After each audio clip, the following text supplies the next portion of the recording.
Welcome to the Scientific Sense podcast, where we explore emerging ideas from science, policy, economics, and technology.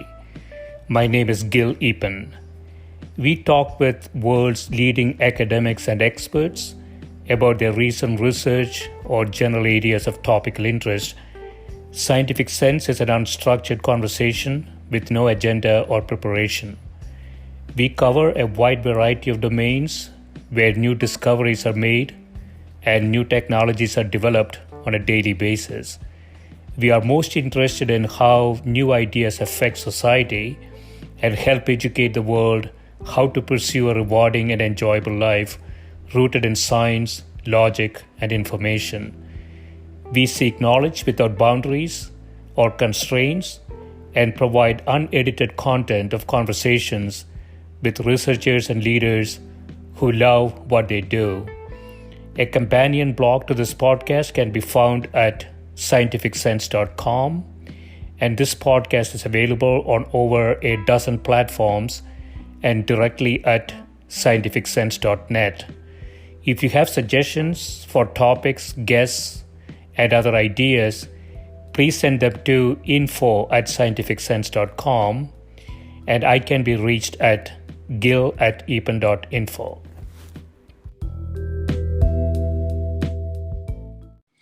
My guest today is Professor Paul Taylor, who is Professor of Philosophy at Vanderbilt University. Professor Taylor focuses on the philosophy of race. Welcome, Paul. Thank you very much. I'm glad to be here. Yeah, thanks for doing this. So I want to start with one of your essays, Taking Post-Racialism Seriously, From Movement Mythology to Racial Formation. You say this essay reconsiders the prospects for post-racialist discourse. You say critics tend not to take seriously enough the strongest case that can be made for viewing contemporary U.S. racial politics through the post-racial lens. Before we start, Paul, what exactly is post-racialism? Well, that's actually the challenge, right? So one of the things that essay means to do is tease out some of the possible answers to that question and distinguish them with some care. Yeah. Because people often run them together and they assume that the simplest, crudest answer to that question is the only answer, and then they fail to map the possibility space effectively. Right. So my answer to that, it may seem like a preliminary question, but it's actually at the heart of the matter. It's the heart of the matter. So I'm happy to answer it. I just want to frame it first. That's all. Even before that, I want to spend a little bit of time to sort of think about racism in more abstract terms. So is there a definition for racism? Oh, there are many definitions. Yeah.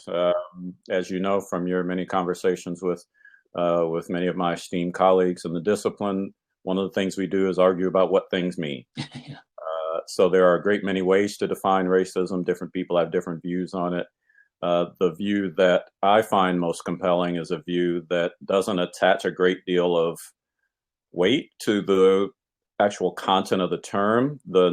On this view, the notion of racism is like a free-floating marker for morally objectionable behavior that has to do with race. And it can cover anything from a racial slur to attempted genocide, right? So it's a huge class of possible activities, events, states of affairs. And we use the word racism to do a certain kind of ethical work in that space, and what kind of work it does depends on the setting we're in. So it's important for people who adopt the view I've just described to say the things I've just said. Yeah. Because a lot of times we end up arguing about the meaning of the term and its application. Are you calling me a racist? What do you mean calling me a racist? I'm not a racist because of these following things, right?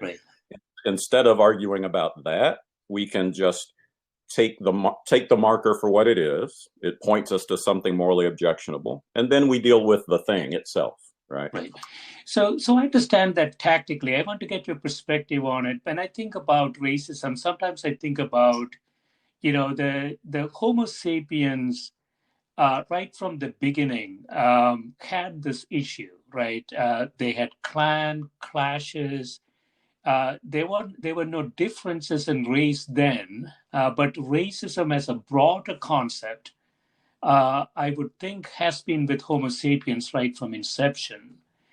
Now, from your definition, racism appears to be specific to race, but would you consider, let's say, two religious factions treating each other along the same lines? Would you consider that to be racist or something different?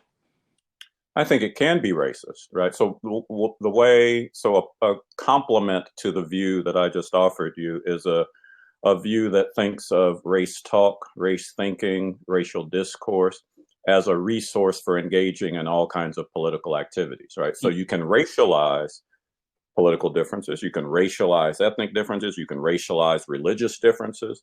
Some people think this is one of the keys to the development of modern race thinking, the form of race thinking that defines the modern world, is in the way most people talk about it, is that we anthropologize certain kinds of religious differences, Yeah. right? Yeah. Differences between, for example, Jewish folks and Christian folks, right? Or between Muslims and Christians. Right. So yes, it is certainly the case that racial differences can be, religious differences can be racialized. One of the interesting things about racism in the contemporary moment, in the wake of, or as distinct, for example, from the kind of racism that we associate with the Nazis and the Holocaust and the scramble for Africa and that sort of thing, is that it latches on to all sorts of differences, cultural differences, Yeah. while explicitly refusing the label of racism, right? I'm not racist. I don't have anything against those people. I think they're fine. They're just not like us, right? So they don't need to be here, right?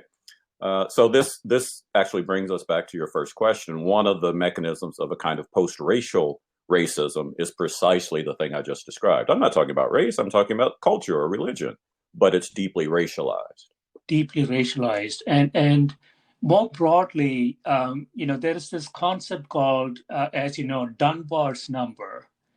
If you look at societies, it appears that when the number gets above 150, early on in Homo sapien progression, clans never exceeded 150. When they exceeded 150, all sorts of hell breaks loose.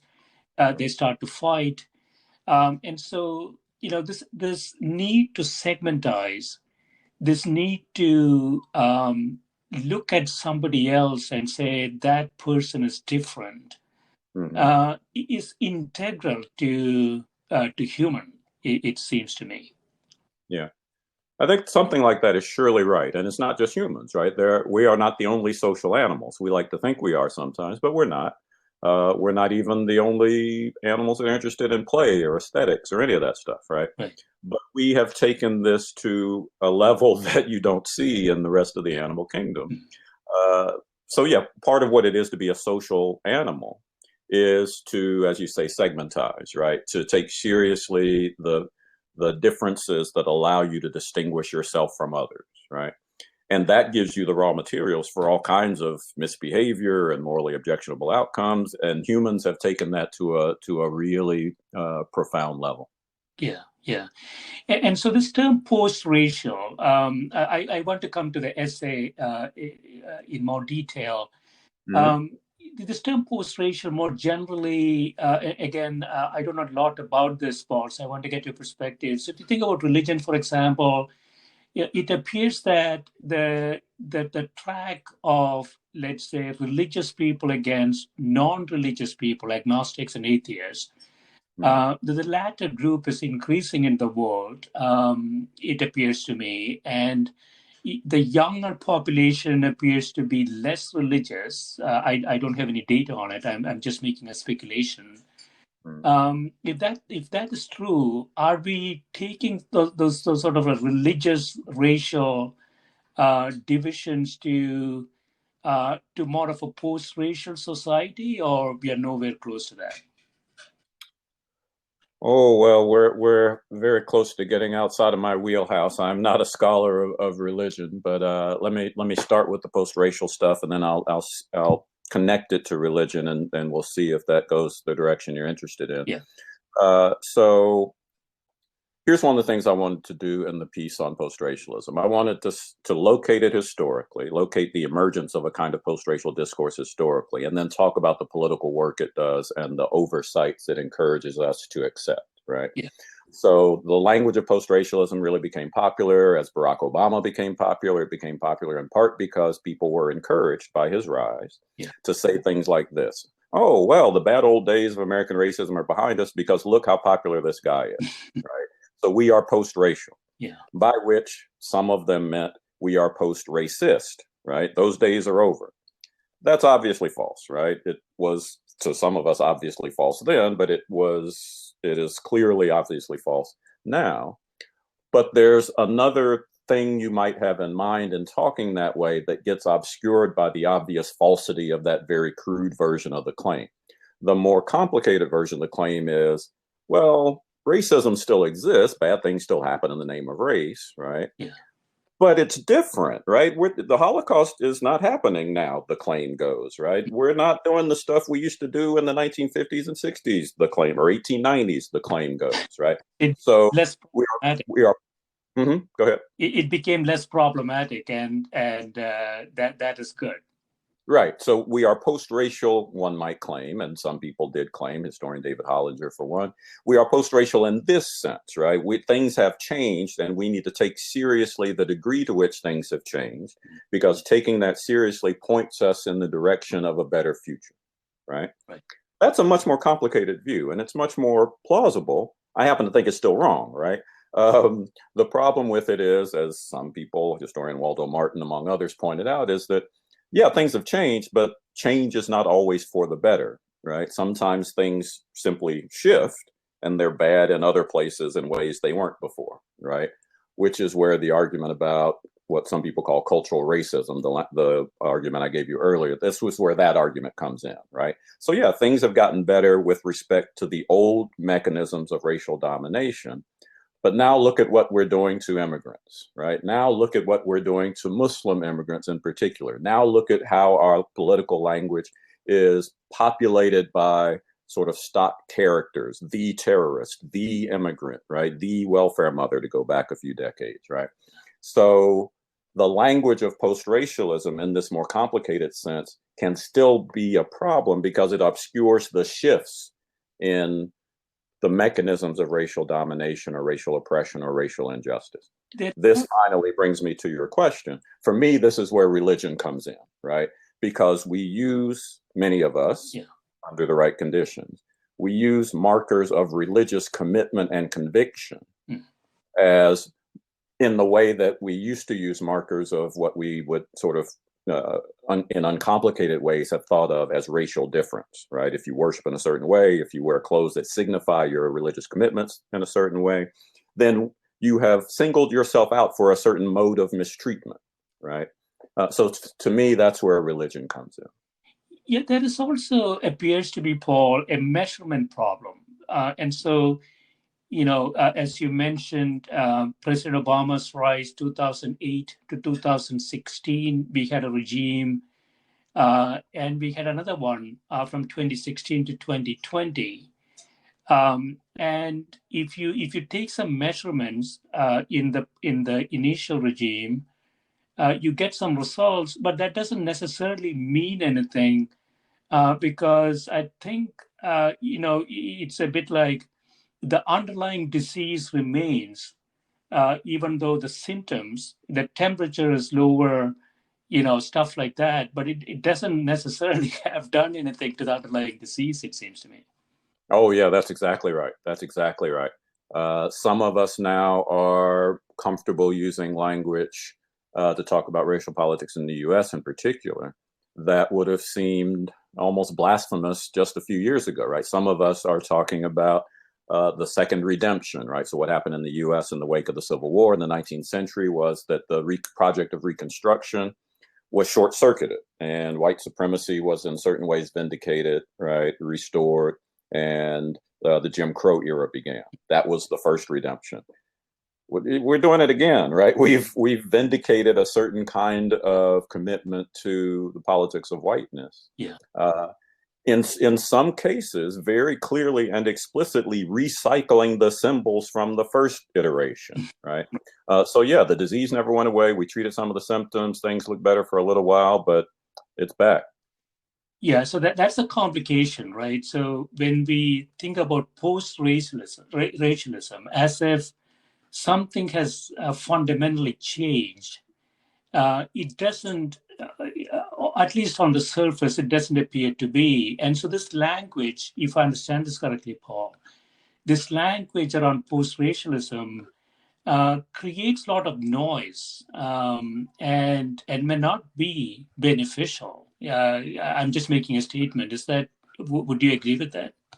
I would agree with that. I would put it even more strongly, right? Yeah. It's not only that. So the first piece of it is that the language of post-racialism can obscure what's really happening. It can divert our attention. It can distract us. It can make us think things are better than they are. So it's just misleading, right? That's the first level of the problem. Yeah. But it's worse than that, right? It actually, as you say, makes things worse in a certain way because it is misleading and all of that.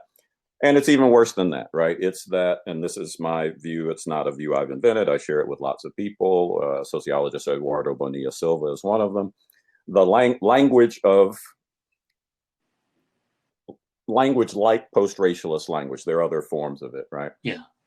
Not only misleads us and obscures the social realities from us, but it becomes a kind of Trojan horse or stalking horse for the very problem we're trying to solve, right? So the text for this, for me, is the decision that Chief Justice of the United States Supreme Court John Roberts wrote in a school desegregation case involving school districts in Seattle and Louisville, Kentucky. And he said in the middle of this decision that struck down a desegregation policy that the school districts had established, the way to stop discriminating by race is to stop discriminating by race, period. Which is to say, you cannot take race seriously in constructing this policy that's meant to ameliorate racial injustices, because that's just the same thing as discriminating by race, right?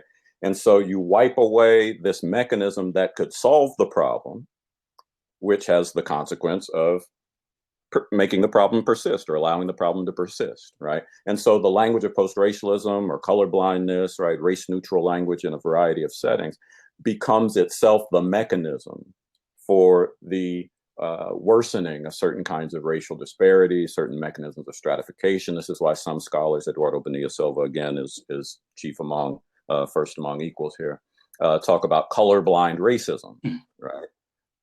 So yeah, it's a problem. Yeah. So I want to I want to understand this from your perspective. So, for instance, I grew up in India. I came to the U.S. A long time ago now, and I would consider myself to be sort of a globalist. And I would argue that science, for example, hasn't done a really good job in really educating people that we have 8.3 billion copies, essentially 8.3 billion clones of the same thing with very little difference. Mm-hmm. So that is not well understood by the 8.3 billion people.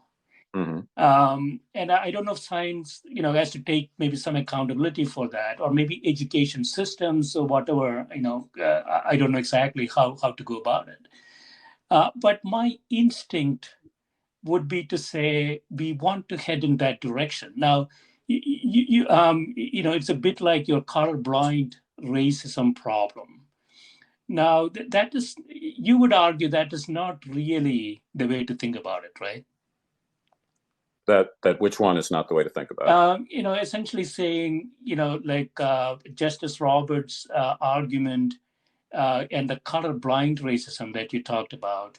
Right. Yep. Is that a way forward from a solution perspective? It assumes a problem with that idea, which I tend to have, is that it assumes some initial conditions. And those initial conditions, if they don't exist, you can't really implement anything, I think. Yes, that's exactly right. color blindness is a beautiful ideal. It is a version of older ideals of sort of basic humanism or universalism, right? It's a beautiful ideal, but it's not. It does not provide immediate policy guidance, right? If I want to create the conditions under which people are treated with equal concern and respect in particular settings, I have to deal with the mechanisms that stratify them in those settings, right? Yeah. And if I mobilize the language of universalism in a way that blinds me not just to the differences between humans, but to the differences that emerge because of the mechanisms of domination and stratification, then I can't create the conditions under which they're treated with equal concern and respect. I have obscured from myself the problems I need to be trying to solve in the name of universalism and humanism and so forth. So yes, that's exactly right. Colorblindness is a beautiful ideal. Maybe, and let me say a word about that. Maybe that's a beautiful ideal, but it does not provide immediate policy guidance. Here's why I say maybe. Yeah. Remember the conversation we had just a minute ago, or the bit of the conversation we had a minute ago about the basic mechanisms of social segmentation, right? Mm-hmm. Depending on how you think humanism or cosmopolitanism or universalism, but depending on how you think those things work, you might find them in tension with the basic truths of humans, the basic truths that pertain to humans as social beings, right? Yeah. Universalism is too abstract. We don't live in the universal. We live in concrete communities and neighborhoods and families. And so universalism not only does not provide immediate policy guidance, it does not track the realities of human experience, one might argue, right? Yeah. That sound right? It sounds right. It is like you say, it's a beautiful idea. You said maybe a beautiful idea, but it requires, I sometimes think about this, Paul, as sort of a level 1 and level 0 societies, right? Mm-hmm. If we assume to be in a level 1 society, things are, your policy guidance, your prescriptions are all very different. But it is potentially nearly impossible to rise from a level 0 society that we are in today, with all the segmentation schemes in place and with all the baggage of history in place. Mm-hmm. We might never be able to get to level 1. And so all these sort of abstract, beautiful ideas, they don't really help us, right, from a practical perspective. Yeah, they don't help us unless we're very careful about what we're doing and how we're using them, right? Yeah. Which is why it's important to draw the distinctions that philosophers and others love to draw, right? So if we're talking about ethical universalism, right, yeah. the theories of right conduct or the good or virtue that encourage us to treat people in certain ways, irrespective of morally irrelevant differences between them, that's one thing. But to translate that immediately into a philosophical anthropology, to a view of what counts for being human as such, that's a very different thing, right? Mm. And so maybe this is the way to talk about it. We can translate it into or map it onto the distinction that political philosophers sometimes use between non-ideal theory and ideal theory when it comes to thinking about things like justice, right?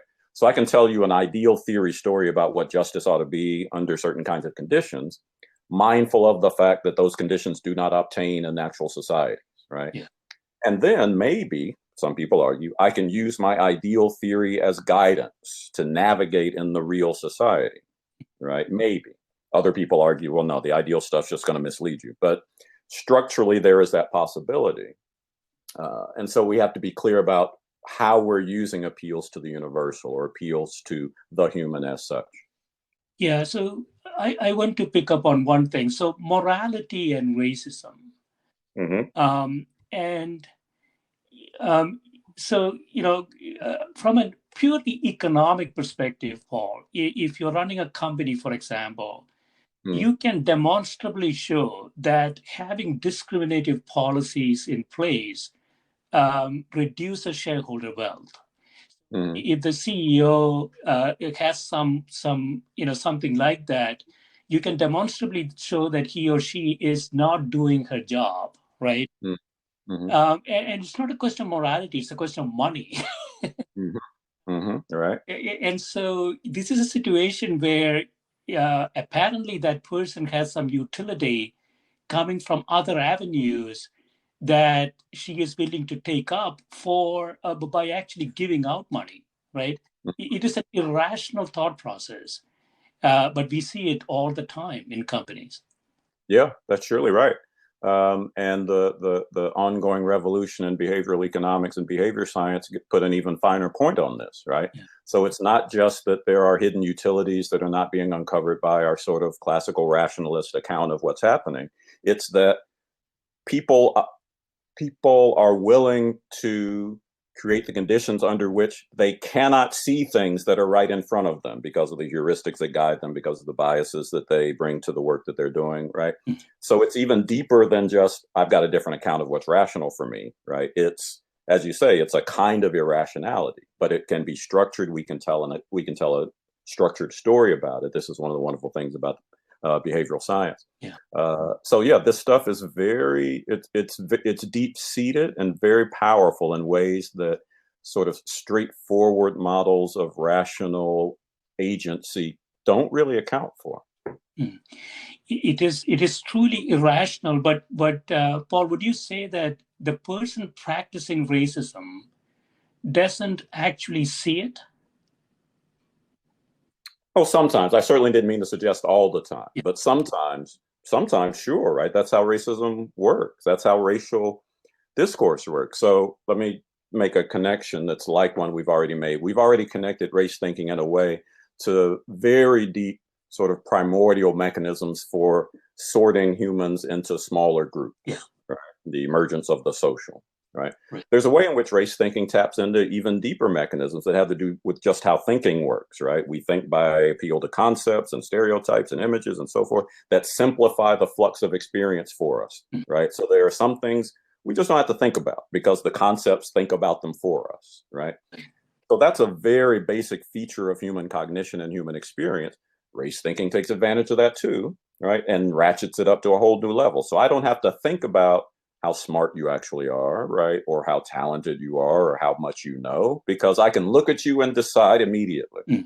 Without even thinking about it. This is how cognitive heuristics work. Yeah. I can look at you and know, or feel like I know, what you're about, right? And so sometimes, and this is some of what the appeals in recent decades to implicit bias are trying to get at, right? There are things we do without thinking, right? There's a second layer processing that goes on behind the curtain, and racism takes advantage of that, right? The challenge, though, is when those things are brought to our attention, what do we do with them, right? And that's when the conscious version of it comes into play. Yeah, that's very interesting, Paul. So it's sort of cognitive cost minimization process, so to speak, right? Yep. And so if the brain is, sort of instinctively trying to minimize cognitive cost in decision making, racism is a good tool. Yep. Not good, quote unquote. It's effective that allows the brain to do that. And if that is true, then we are in a little bit of a bad situation, because we are then determining that it's a hardware issue, not a software issue. Oh yeah, it's even worse than that, right?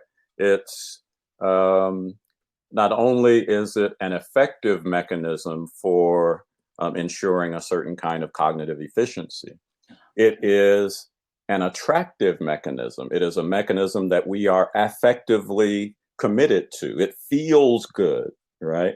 And so there are all of these things that we do in the name of race and race thinking and racism that are about our affective attachments to certain ways of going on, right? Yeah. So it's not just that this is a labor-saving device for the calculating machine in our heads. It's that the labor-saving device has sunk its roots so deep into us that we become unnerved and discomfited and unhappy when the things that make the mechanism go are interrupted or interfered with, right? So this is why one of my favorite authorities on this is the great American writer James Baldwin. He says in The Fire Next Time, there are all sorts of things that I'm paraphrasing because he's a beautiful writer and I am not. He says, America has destroyed hundreds of thousands of lives in the name of race and doesn't know it and doesn't want to know it, right? So it's not just that there are things I haven't seen or can't see. It's that I want to create the conditions under which it's harder for me to take the social world seriously in its fullness, because doing that will be challenging to my sense of myself. It will make me unhappy. It will be unpleasant. Yeah, it's little bit. I don't know how to put it. If this is true, this meaning, it's sort of inherent and internal to a human being, then any policy that we can devise, everything is going to be somewhat symptomatic, right? We can alleviate pain, we can, get a person to sleep or whatever, right? But the underlying disease remains because you cannot cure it. Well, I don't want to go that far. I hope we don't have to go that far. Yeah.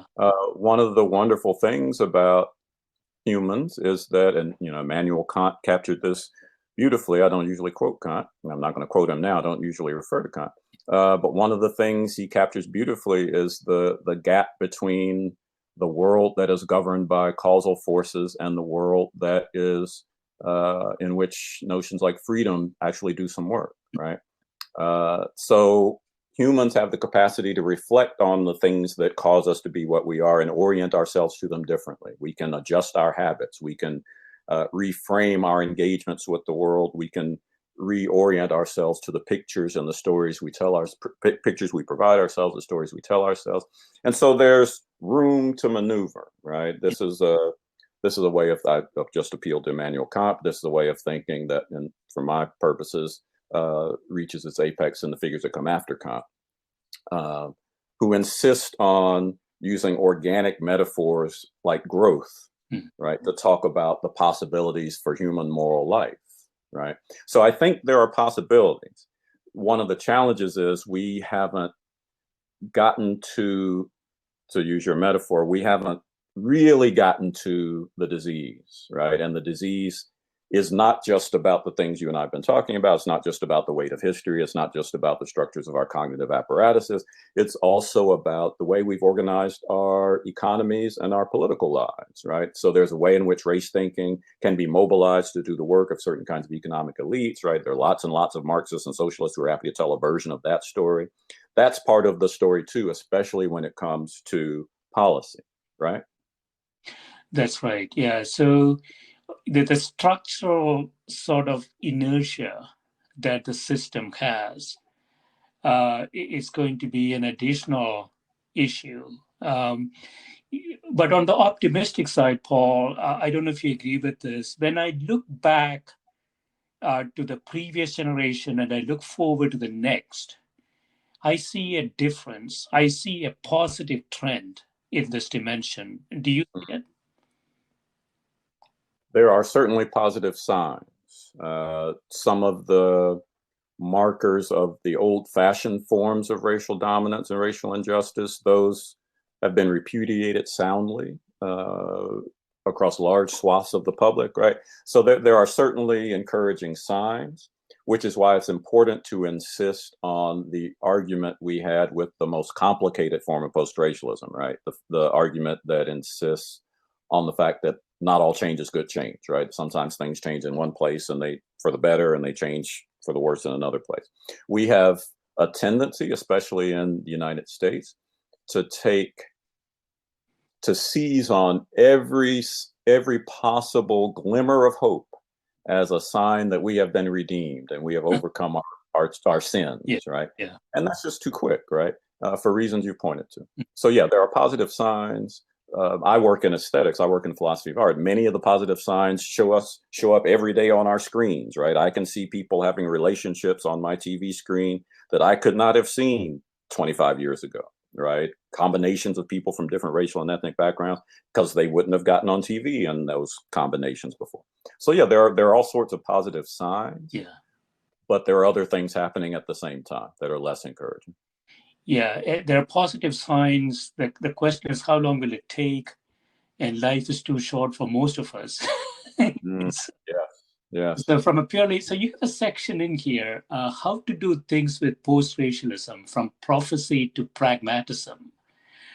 You say making post-racialism prescriptive and visionary rather than descriptive and extrapolative. In short, making it prophetic rather than prognostic might block the worry that the view just gets the world wrong. So what do you mean by that?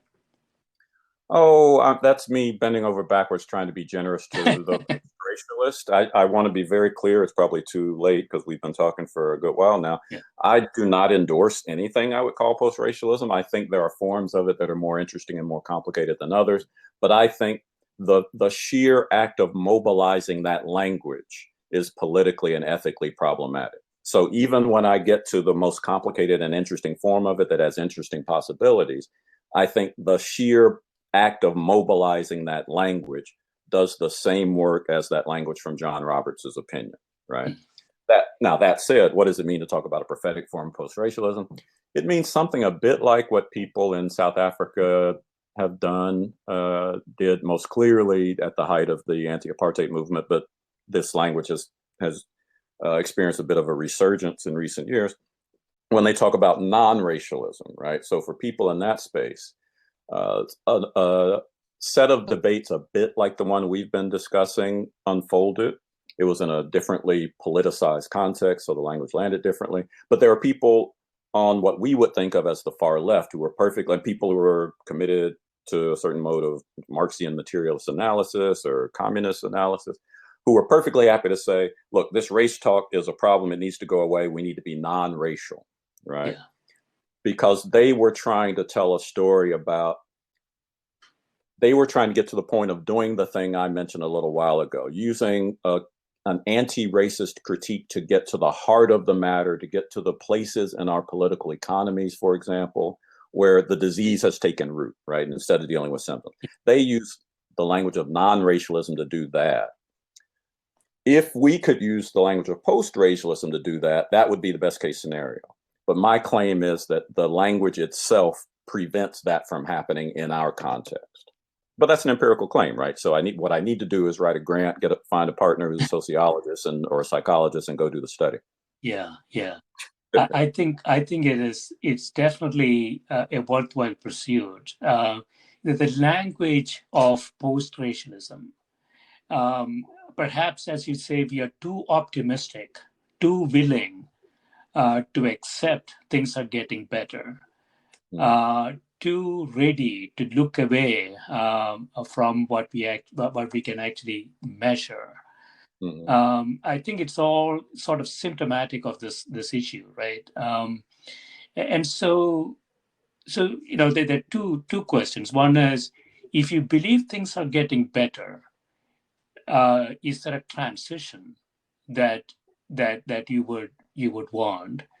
If things are not getting better, then it's a different question altogether. I don't know if I think things are getting better. I have trouble with analyses at that high a level of abstraction. Yeah. And this is one of the reasons I refer to pragmatism in the article you've been mentioning. Yeah. For me, what it is to be a pragmatist, philosophically speaking, is to insist on engaging with the details of certain kinds of particular problem situations. And so I get uncomfortable. I get nosebleeds when we talk about things, right? Capital T getting better, capital B. In some ways, sure, there are positive signs. In some ways, there are not. In some settings, there are positive signs. In some settings, they are not, right?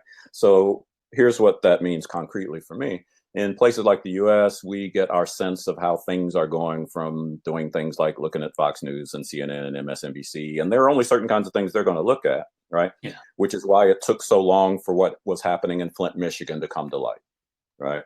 Because there are all sorts of concrete settings in which people are, as one of my mentors, Cornel West, would have said, catching hell, right?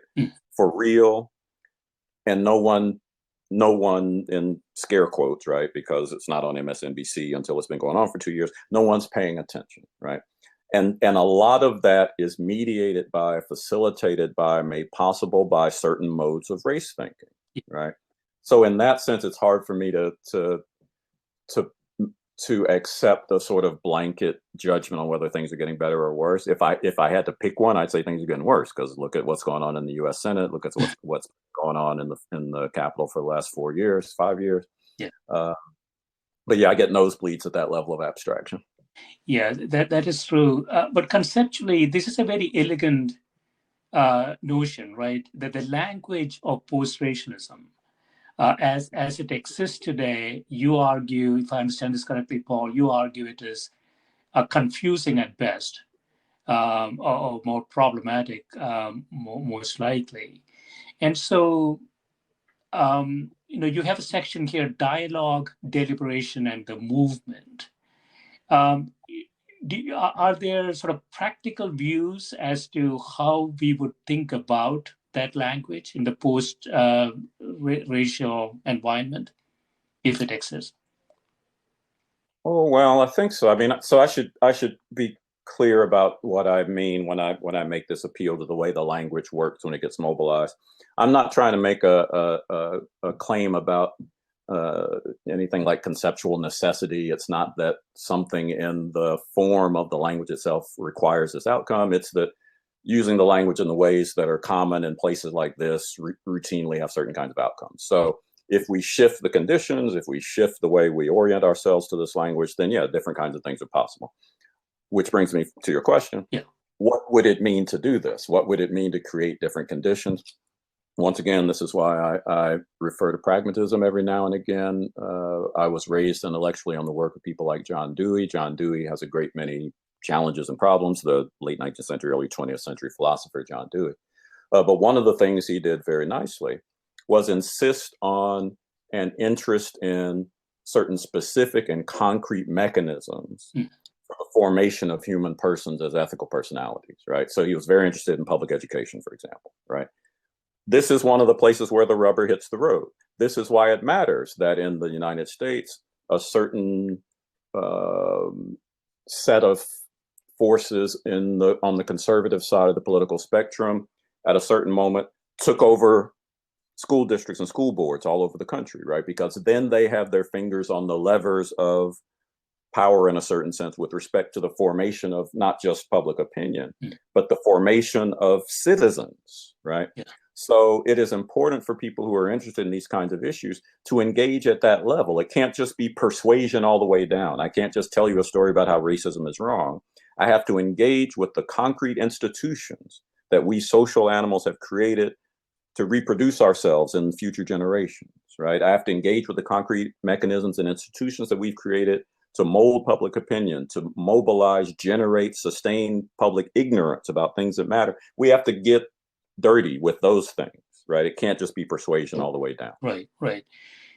Yeah, so if I understand you correctly, Paul, the abstract notions, the beautiful theories, the grand concepts such as universalism, they're all interesting, but given the structural friction in society, you have to start at the basement, and you have to do things that are, sort of practical and tactical. Is that what you're saying?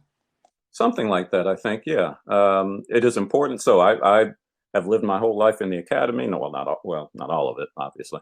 But I take seriously the life of the mind. I think it's important for people to think hard thoughts and do the kinds of things that higher education institutions, for example, make possible. But it is important that we do those things without pretending that there is not a world outside, off campus, right? Yeah. In which the ideas land and get mobilized in particular ways, right? So again, I keep saying this, and maybe this isn't the right language for it, but political life, ethical life is not and cannot be persuasion all the way down, right? In part for reasons that, as we said earlier, behavioral economists are all over, but also because of the things that Dewey, as I said earlier, following in the wake of Aristotle and others, in part for reasons related to what it means to create the inhabitants of human societies, right? We do all of this stuff to create the conditions under which we can engage with each other rationally and engage in the work of persuasion and attempted persuasion.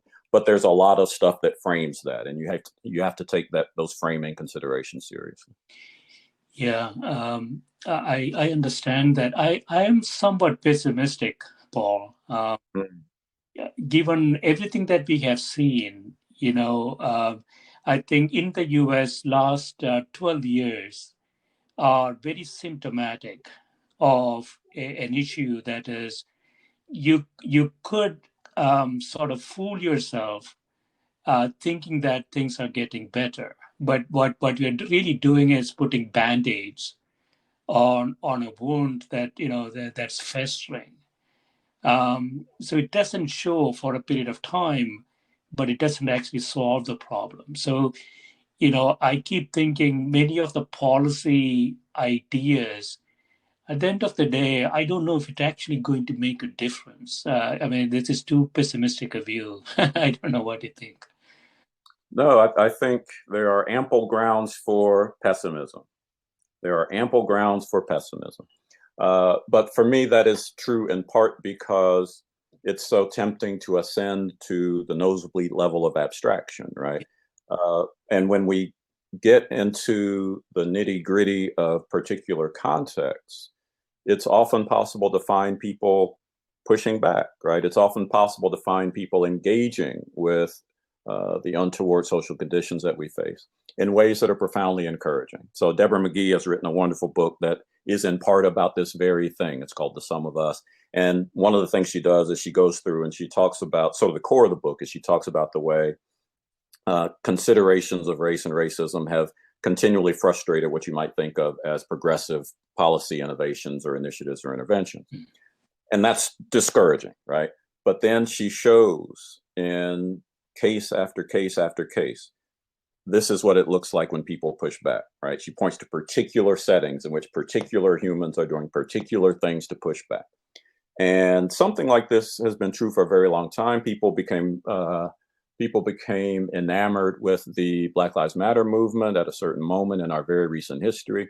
But there's a way in which one of the things that movement did was make visible activists that had been on the ground for a long time, right? That we just had not attended to. So I guess what I'm saying is that there are ample grounds for pessimism, but there are also grounds for encouragement. I will not say optimism for reasons we can come to if you like. But there are grounds for encouragement if we look at the concrete activities people in particular settings are undertaking to try to push back. And then the ethical challenge is to try to find ways to build on those, to knit them together, to advance them and escalate them. Right. And so if there's one overarching idea in the essay, Paul, what would that be?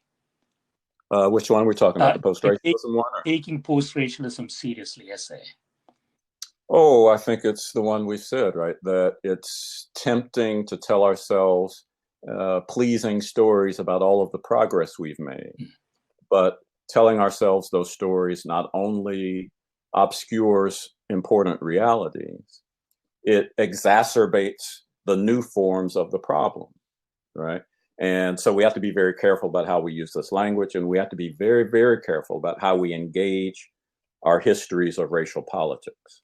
So that might be the moral of the story, I think. Right. We'll take a quick break, Paul. When we come back, we'll talk about some of the recent news pieces on ABC and Washington Post. Okay, look forward to it.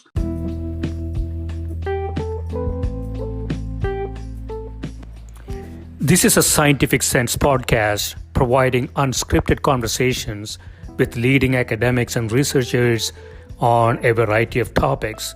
If you'd like to sponsor this podcast, please reach out to info@scientificsense.com. We're back, Paul. You have a few opinion pieces on ABC recently. And one of them, I Want to Be a Good Man, Martin Luther King Jr. and the Challenge of Moral Perfectionism. What is moral perfectionism in this context? Well, it means, this is tricky language. Different people use it in different ways. I'm using it in a way that I learned from the philosopher Stanley Cavell. He thinks of moral perfectionism as what he calls a dimension of the moral life that stretches across different modes of ethical theory or moral theory. So you can be a moral perfectionist and be a utilitarian. You can be a moral perfectionist and be a Kantian. You can be a virtue theorist. It's a way of orienting oneself to the work of ethical living that is not reducible to these sort of theoretical differences. So what is this thing that knits together this approach? He seems to think it's a willingness to subject oneself to continual and ongoing critique for the sake of attempting to actualize or realize one's potential. That's not quite the right way to put it, but it's a kind of never-ending aspiration to improve upon oneself, right? It's a kind of asymptotic vision of the ethical life. I'm never going to get there, but I can always strive to be better. Yeah, you say here, a perfectionist in this sense is not a person who links her sense of accomplishment to impossibly high standards, someone for whom nothing is good enough. But it's somebody who at least attempting to get better all the time. That's a perfectionist. When I think about morality, though, Paul, I sometimes think of morality as sort of a binary construct. Either you are moral or you are not. That is not the case. Well, that's not the way I think of it, but I'm not an ethicist, so you might want to take this with a grain of salt. I don't do ethical theory for a living. I dabble for the sake of telling the stories I want to tell. But the way so one of the things I do is I distinguish with many people. This is not an innovation in any sense. I distinguish ethics from morality, right? So for some of us to talk about morality is to talk about the ethics of duty and obligation, right? I'm less interested in that than I am in ethics, which is broader than the moral. Ethics has to do with living well. Ethics has to do with, the way I think of it, something like virtue, which is not reducible necessarily to obligation and duty and that sort of thing. So it is certainly the case that once you have ethical standards in place or moral systems in place, that you can crank out principles or standards that allow you to evaluate modes of behavior or states of personality, right, for their fidelity to those standards. So you can say, yes, you have behaved morally or not. Yes, that is certainly right. I'm less interested in that than in the way, the inevitable decay and obsolescence of those standards, right? So William James, and the great American philosopher and psychologist, William James, in one place says, the highest moral life consists in the willingness to break rules that have grown too narrow for the actual case. What does that mean? It means that the moral life is very much like jurisprudence, right? What do courts do? Courts look at laws that are on the books, and they look at a case that's in front of them, and the law could not have contemplated the existence of this case because that's the novelty of human experience. And the judge decides how to apply the standard to this novel set of facts, right? Which means, in the limit case, that judges are making law, or they're doing something that expands the boundaries of what the framers of the legislation intended. The moral life is very much like that. You have these principles, they give you guidance, they point you in the right direction, maybe, but then you have to figure out what to do with this novel fact situation, this novel problematic situation. And sometimes that means, this rule that I thought was good, I'm going to throw that out the window because I now live in a world in which this rule is obsolete. Right.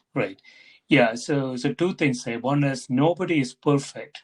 Yes. And so the idea that you can understand that it's an important step. And then information in some sense is dynamic. We have this debate all the time. We say this is how things were done in 1600s. And a lot of people are trying to do what we did in 1600s as if there is something absolute about that, right? There is nothing absolute about anything really, because information is changing. And so if I understand this correctly, Paul, there is a process that you can adhere to that continuously improves yourself. So Is that what you mean by you have a section here called King's Perfectionist Faith? Is that what you mean? Something like that, yeah. I want to be careful, and the language of perfectionism is risky in part because it invites a certain kind of misreading. So in speaking of perfectionism in this sense, the point is not to establish a standard of perfection that people must then meet, right? Because that sets you up for failure, right? It's to commit oneself to the ethical discipline of engaging in self-excavation and self-criticism in the face of an aspiration to live up to what might be an unattainable ideal, right? So it's not sort of vernacular perfectionism. It's a little mushier. So what interested me with respect to this idea in the life of Martin King is that there are moments in his career in which he seems to be embracing something like this. He gave a sermon near the end of his life in which he said, look, I have failed. I haven't achieved the things I wanted to achieve. I haven't always been the person I wanted to be. But what matters is that I tried, right? And he tells stories about biblical stories about people in the same situation. They failed and they were horrible in certain respects, but they tried, and the trying is in some ways what matters, right? To me, there's a way in which that is the essence of perfectionism, right? Instead of the essentializing judgment that says, oh my goodness, I did something very bad, therefore I am a bad person. Or that says, oh my goodness, I failed at what I did, I am a failure. It says, look, a human life is dynamic and evolving and changing. It's a matter of growth, or not stasis, right? And so, yes, I have failed, but I failed in the pursuit of something better. And I tried in good faith to achieve something better. And that has to matter, right? We find wonderful language like this for this. Well,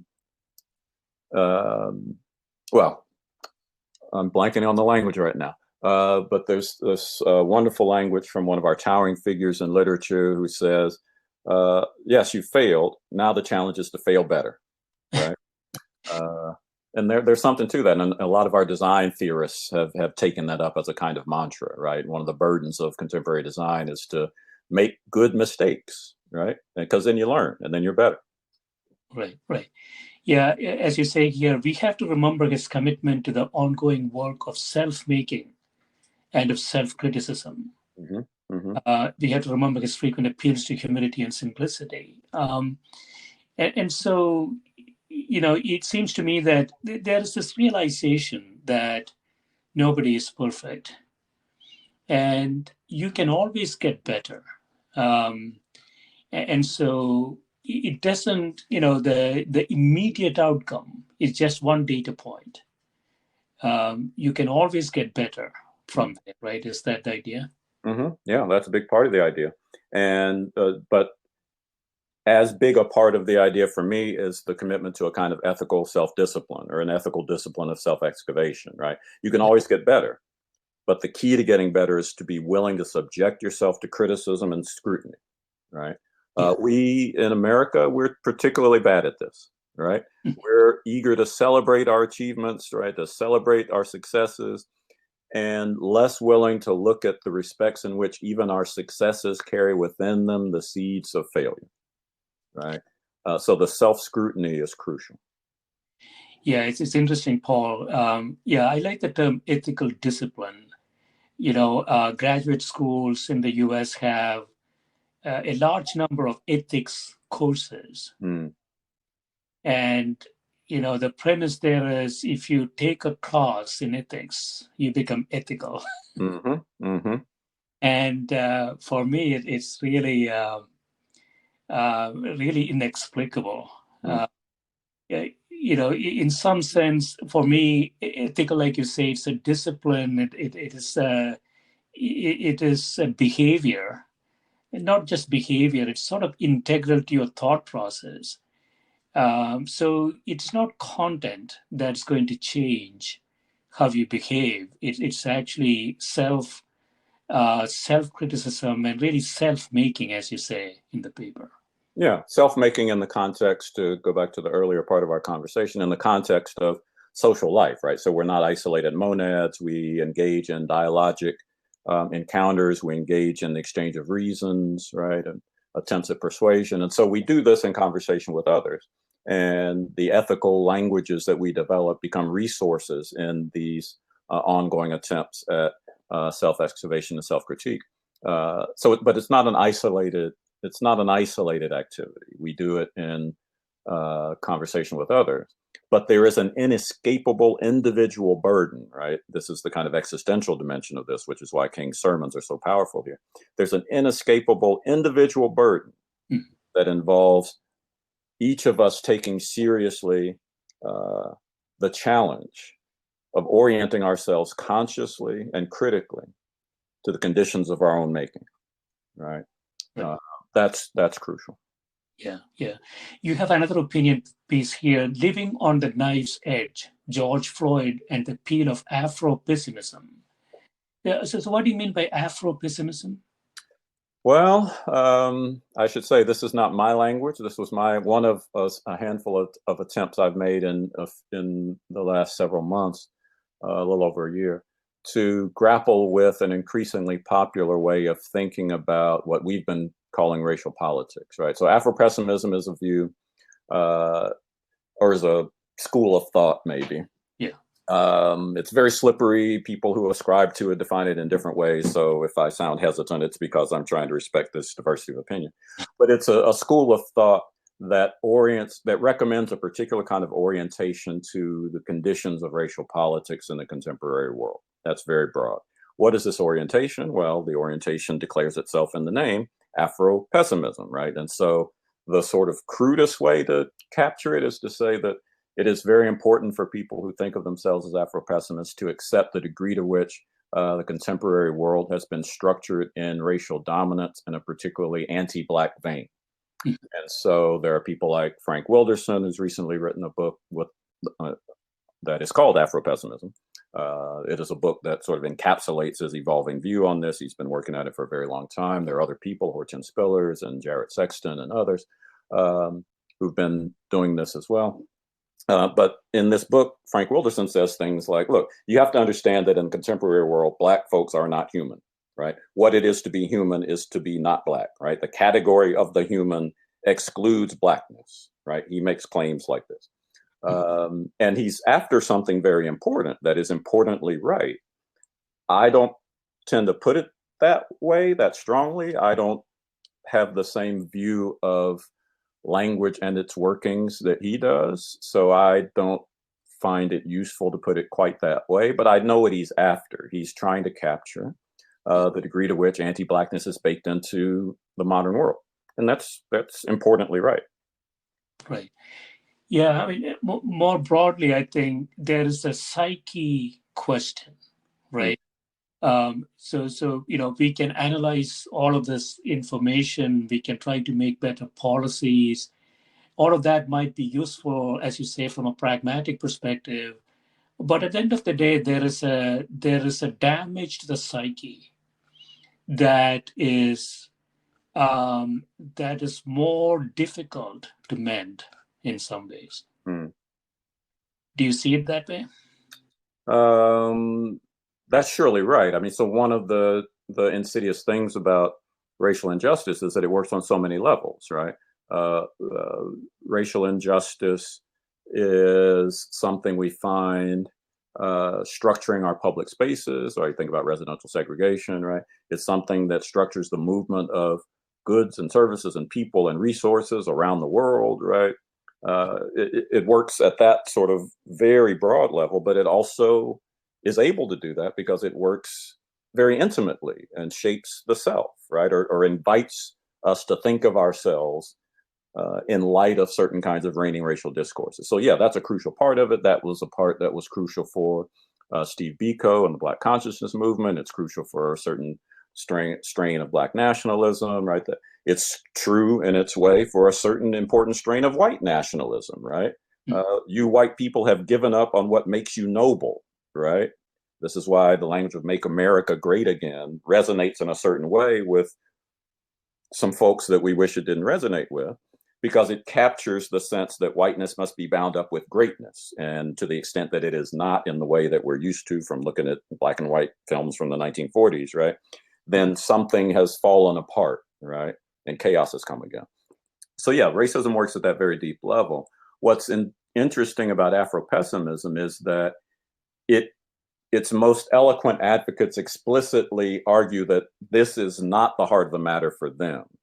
So the work of pessimism for them is not to capture the affect or the mental state necessarily.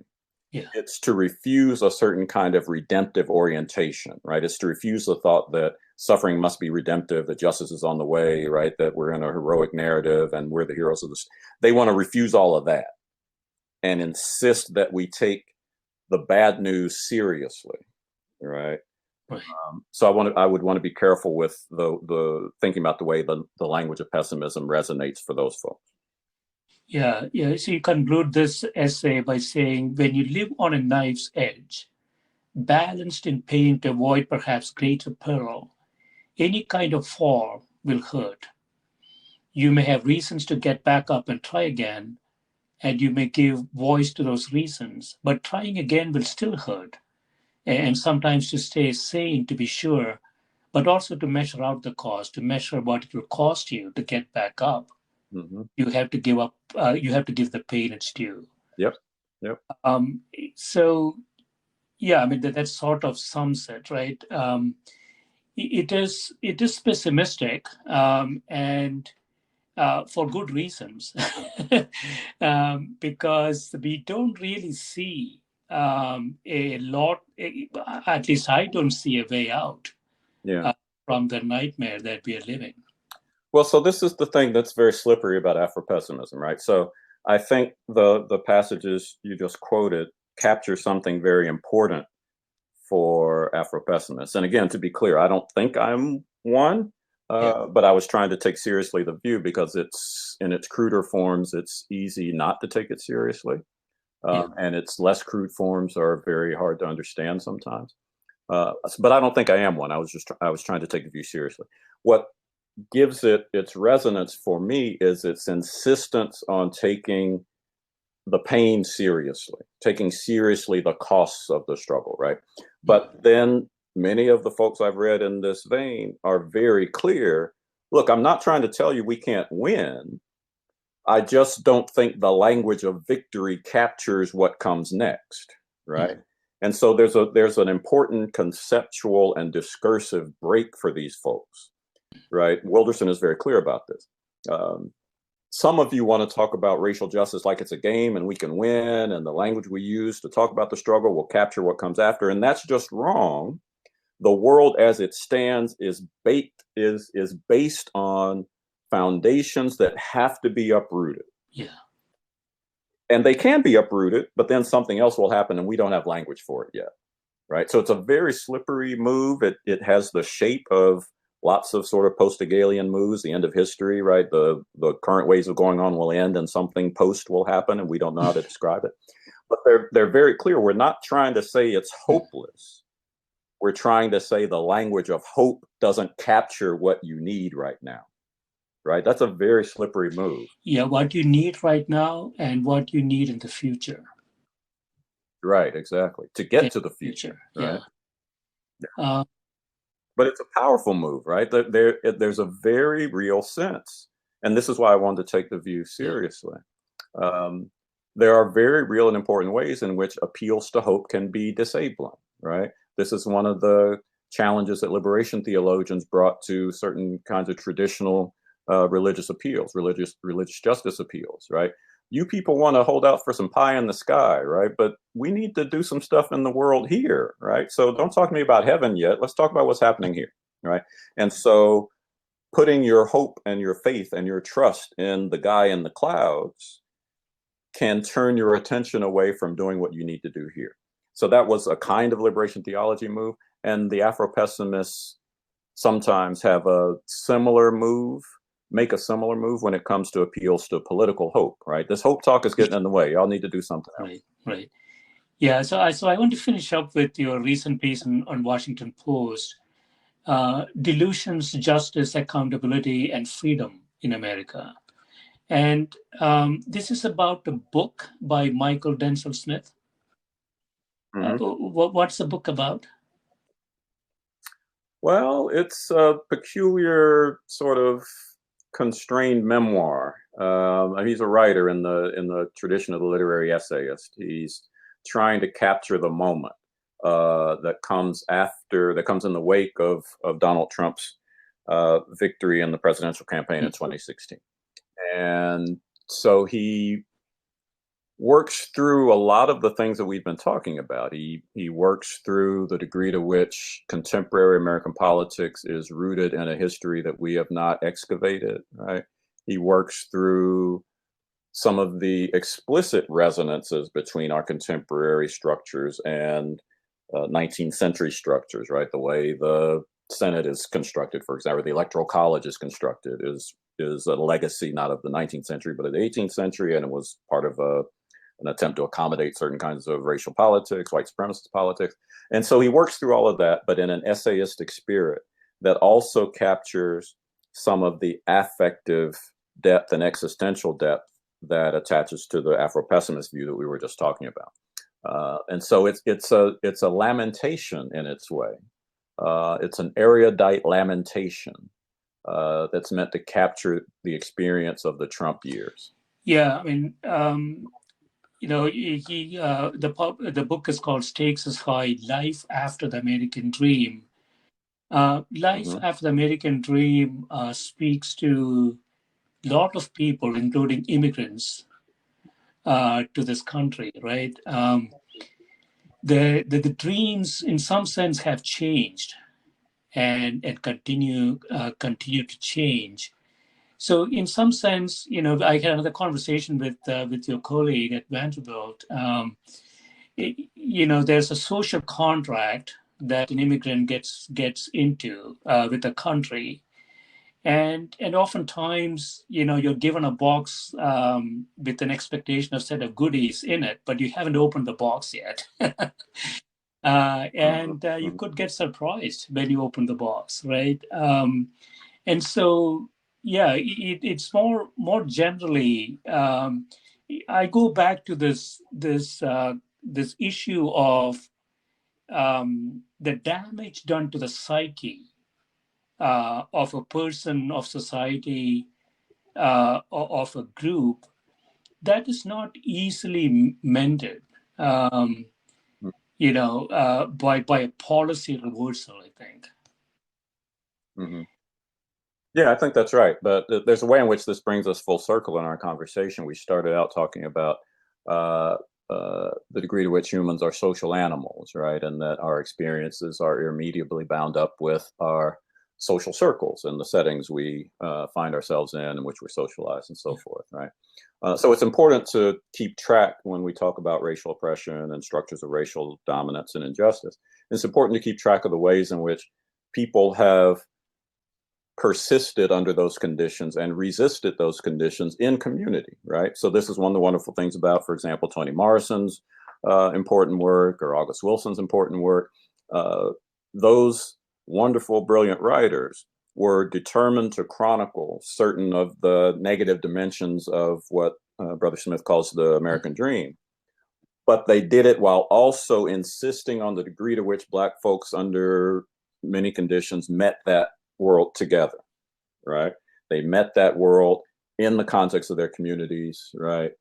In dynamic and complicated relationships, but in relationships. So it's not as if racism or racial oppression or injustice works directly on individuals who are isolated and have no resources, have no bulwarks against this.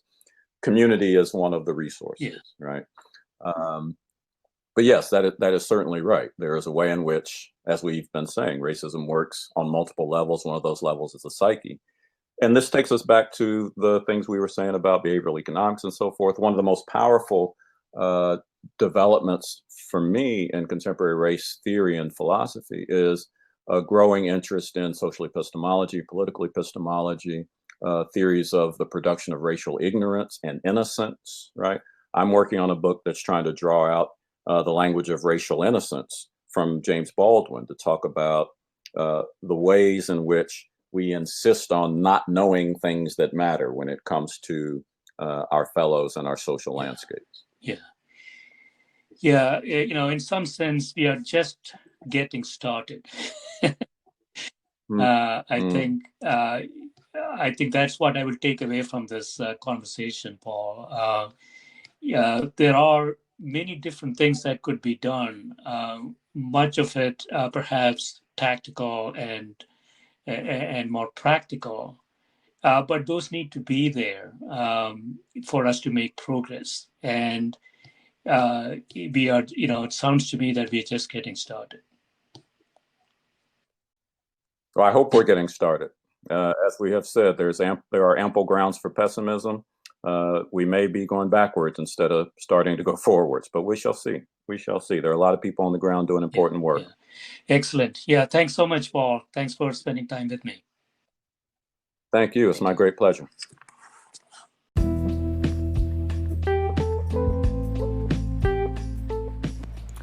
This is a Scientific Sense podcast providing unscripted conversations with leading academics and researchers on a variety of topics. If you'd like to sponsor this podcast, please reach out to info@scientificsense.com.